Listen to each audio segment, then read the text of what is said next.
How to pin messages on Telegram. Hi everyone, welcome back to our channel The Solution Guy.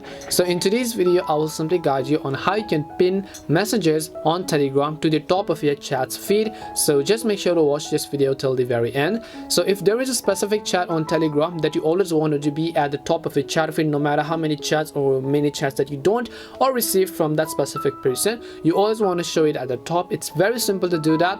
All you have to do for that is just go ahead and launch the Telegram application, and then as you launch the Telegram app, you'll basically see this type of interface where you have to just select the chats that you want to pin. So let's say in this case I want to pin this chat over here, right, to always to the top of my feed. I'll just go ahead and long press on it.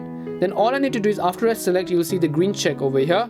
Then tap on this little pin icon which is at the top of the screen. So as you can see that pin icon, you just want to make sure to tap on this little pin icon, and you can see the chat has been moved to the top, and you'll also be able to see the pin icon right next to it. This means that no matter whichever chats you receive over here, they're going to be right under the pinned chats in this case. And it's simply how you can pin chats on Telegram. We hope the video was really helpful, and if it did help you though, make sure to leave a like and subscribe to the channel. If you have any questions, feel free to leave them down. Thank you very much for watching till the end, and see you in the next video.